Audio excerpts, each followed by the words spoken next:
go look for yourself.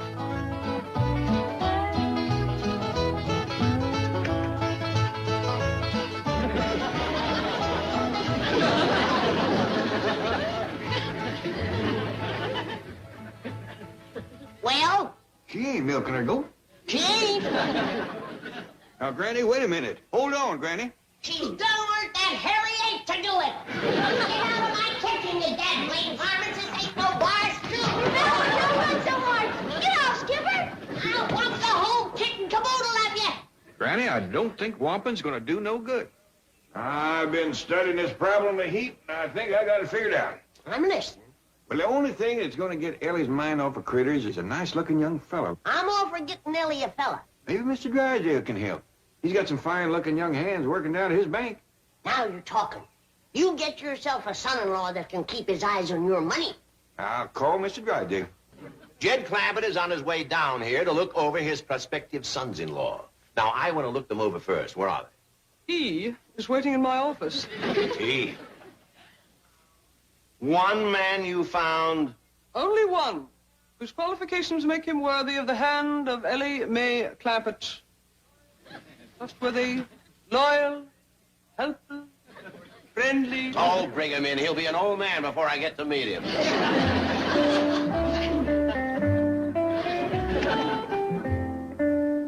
Fred Penrod of the accounting department.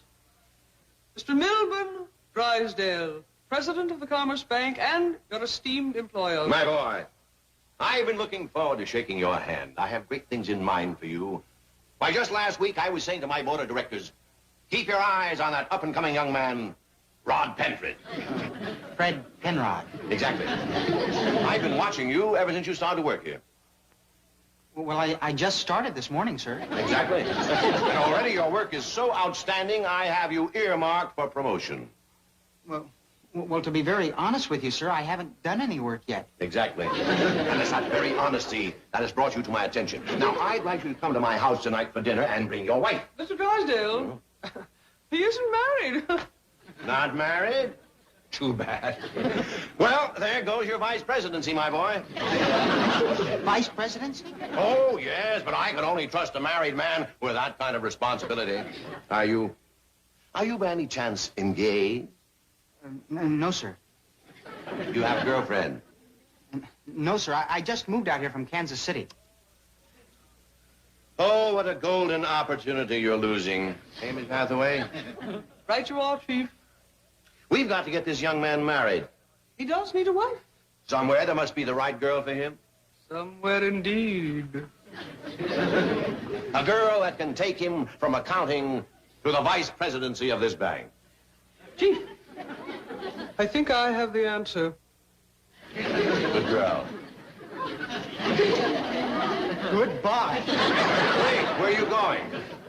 Back to Kansas City. They may have some crazy little women there, but no crazy accountants. Oh, come back. Let's talk this over. I'm sorry, ma'am, but I am not going to marry you. Oh, no. We have someone else in mind. I mean, I'm sure we can find someone. Excuse me, Mr. Drysdale. Ah, Mr. Clampett, come in. I want you to meet a fine young man, Mr. Fredrod. Fred Penrod. Well, Mr. Clampett here is our biggest depositor. Oh, congratulations, sir. Well, it's no credit to me. My pa was a big man, too. He was taller than me. You know, in addition to being our biggest depositor, Mr. Clampett is also our richest. And he has one of the most beautiful daughters in all of Beverly Hills. Ah, yes, the fabulous Ellie Mae. Tell me, Mr. Clampett, is that ravishing daughter of yours married?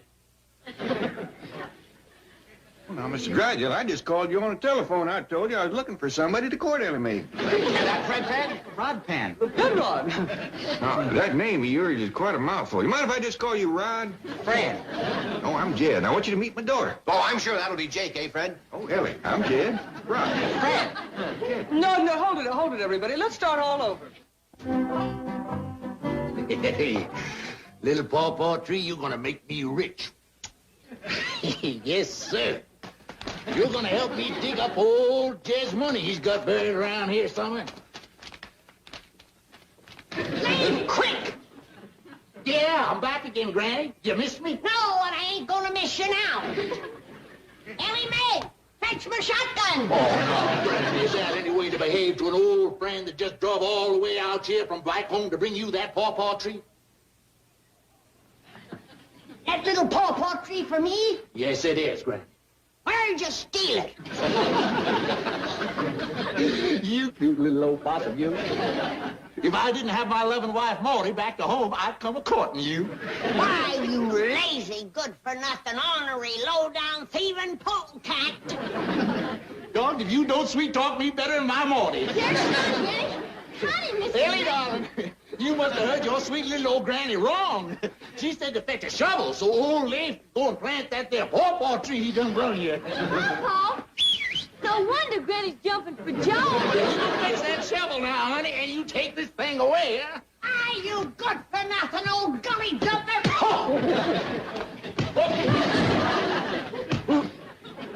Granny, you sure do know how to make a man feel the hope.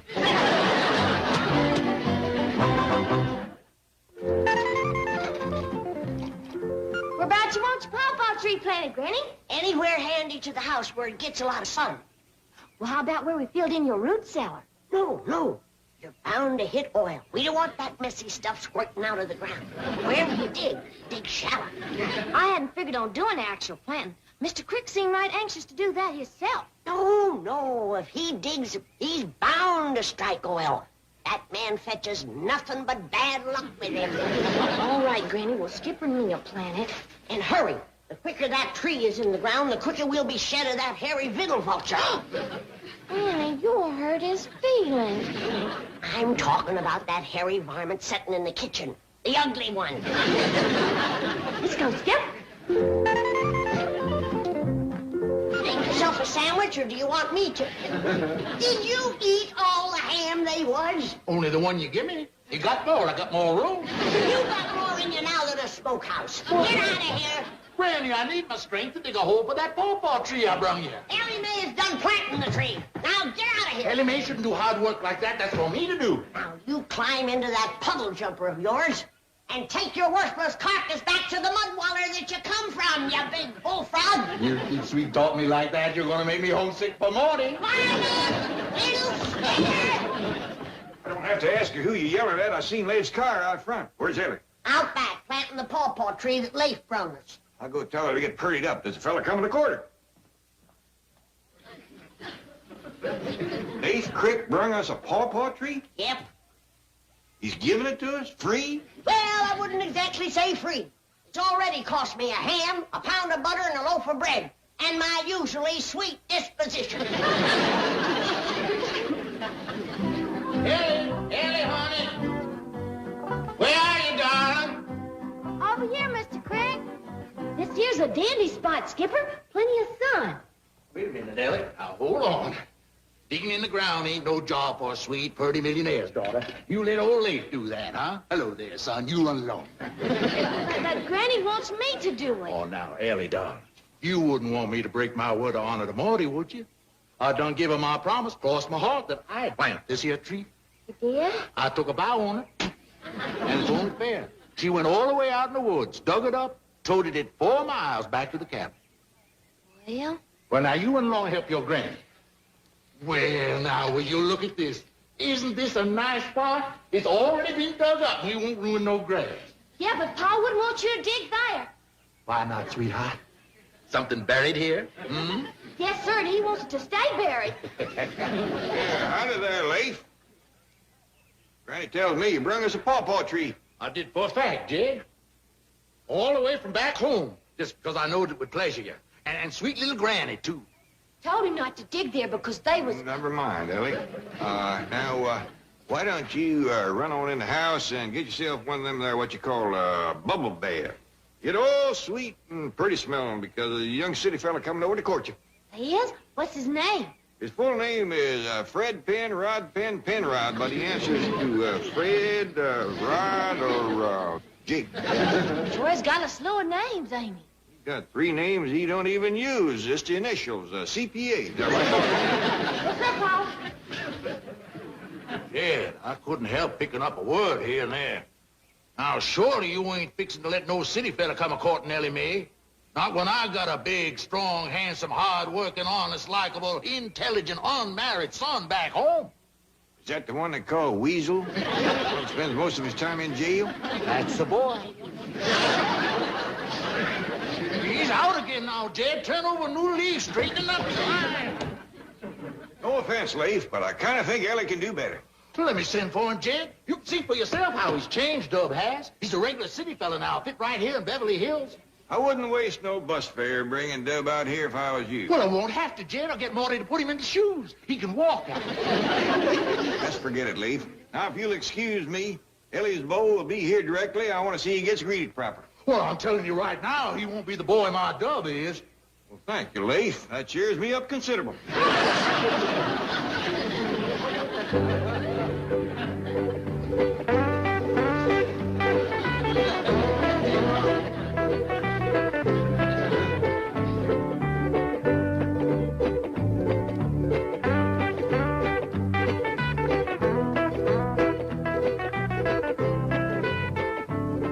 Well, howdy, howdy, howdy.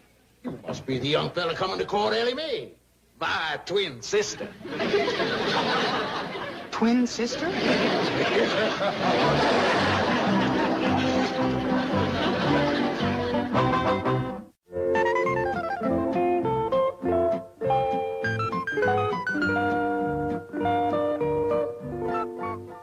Jethro, if you was a young city fella, wouldn't you just drop right to your knees and ask her to marry you?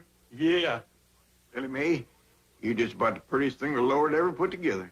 When that city boy looks at you, his eyes are gonna bug right out of his head. You say that Ellie Mae is bigger than you? Well, no, I wouldn't exactly want to say bigger, just fatter is all. We used to be just alike as two peas in a pod. The Ellie Mae took to eating more than I do. Hey, they sure don't put much candy in these here fancy boxes, do they? There's 3 pounds in that one.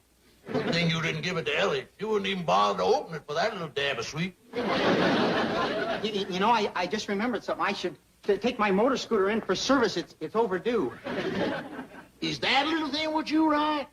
Yes, sir. It's very economical. You can't take my sister honeymooning on that. Why, she eats sandwiches bigger on this contraption.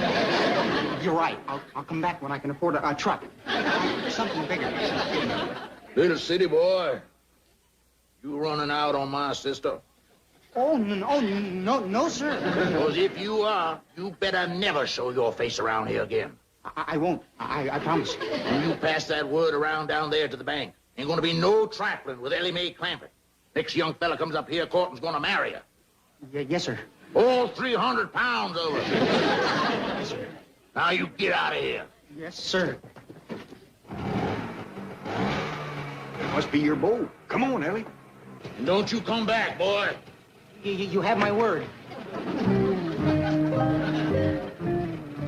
Howdy there, young fella. Here's my daughter, Ellie Mae. Hi, Fred. Hi. So long.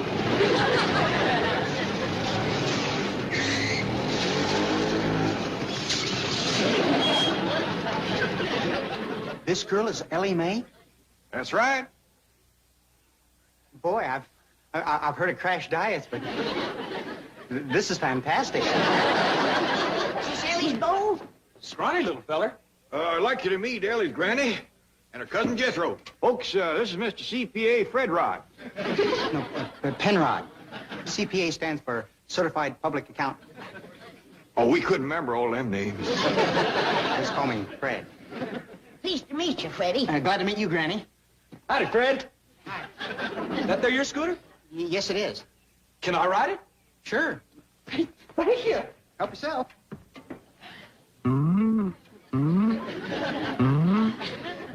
It's twishy's hard, but sure do ride smooth.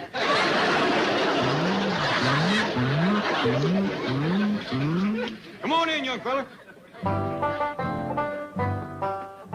Hello? Hello? Is this Luke's General Store over to Sibley? Is that you, Luke? Well, this is your old friend, Leif Crick. Now, hold on now, Luke. Don't go hanging up. I'm calling for Jed Clampett. Yeah. He wants you to send my boy Dub out to California right away. He is? Since when? Well, can't you get the sheriff to let him out? Now, you young folks go right on in the parlor and start getting acquainted. Granny and me'll see you later. Yes, sir, Pa. Oh, Mr. Fred, I'd like to have a word with you. Yes, sir. Skipper, sure do hope you like that nice young fellow that's come to court me. Now, Granny, I reckon you'll be wanting to get the victuals ready. Not especially. Well, do it anyway. Shit, I don't. Now, I'd just like to say that my daughter Ellie ain't been courted much. She's what you might call innocent, sweet and innocent. I understand perfectly, Mr. Clampett. Thank you. Yes, sir. Hey, Fred, you like to get hugged real hard? Boy, has your father lost touch with you. Yeah, I sure do like to get hugged real hard. I sure do. Sit down right there and close your eyes. Boy, I'm not going to miss those crazy little women back in Kansas City one bit.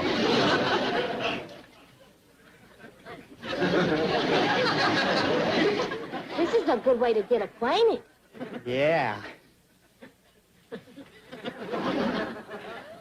You know something, Ellie?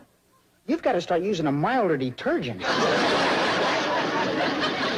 no, Luke, you gotta do it for me. I mean, for Jed. Yeah, you gotta do it for yourself, too. If my boy's Dubs married to Jed's girl, Ellie, you're gonna get that money I owe you. And it's gonna save me a heap of digging, too. Now you tell the sheriff Jed Clampett's gonna pay for everything. Sure. All you gotta do is get Dub out of jail, clean him up, put shoes on him, and send him out here to marry Ellie Mae.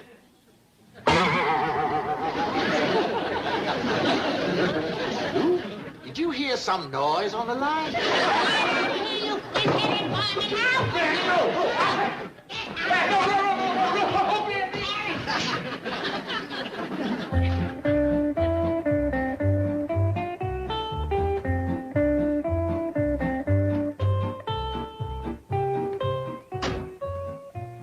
Leif Crick must be here. He's Mr. Clampett's nearest and dearest friend. I know. I tried to hire him as a night watchman at the bank, but the poor fellow just couldn't fit it into his busy schedule. Human dynamo, that man. Fantastic. He never stops working. Another Jed Clampett. That's what he is. Yes. Well, let's see how young Redford's doing. Redpen. Rodbroom. Never mind. Let's see how he's doing. Oh, Mr. Crick, how nice to see you. Why, it's that pretty Miss Jane and that young Mr. Drysdale, the handsome banker. I like this man. What are you doing? Oh, I'm looking for a place to dig a hole to plant a little old pawpaw tree for my nearest and dearest friends, the Clampetts. Always working, this man. Fantastic. Can't you stop just for a while? Oh, no, ma'am. I must keep ahead of Granny. Working, that is. I couldn't let no woman outwork me. I'll be seeing you. What a man. Salt of the earth. Fabulous. Well, Miss Jane, Mr. Drysdale, come in, come in. Thank you. Well, how did Ellie like my accountant, young Fernpot? Fred. Rod. I declare that boy's got names he ain't even used. I hope if he marries up with Ellie Mae, he'll pick out 3 or 4 of his favorites and leave the rest go. Parent of the young accountant has taught Ellie to play the piano. That's a duet. By George, that young Fernpran is talented.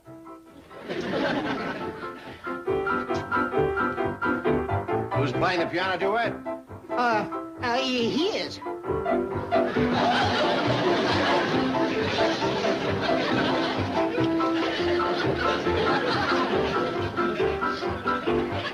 Granny, them was the best company victuals you ever cooked. Absolutely wonderful. What were those delicious little meatballs? I'll give you the receipt when you get married, Miss Jane.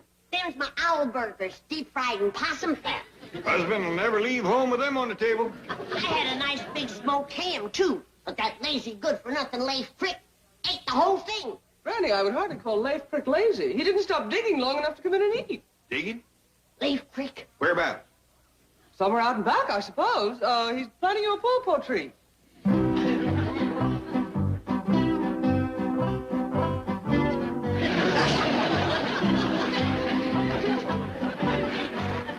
Leif? Ain't that a kind of a deep hole for that little pawpaw tree? I gotta give the roots plenty of room, Jed. Don't dig no deeper. You'll hit oil. Well, I done hit it 4 times already, Granny, but I plugged the holes couldn't tight. Kid, I might have me a root cellar after all. Depends on how good he plugged up the oil. That's a lot of pressure to hold back.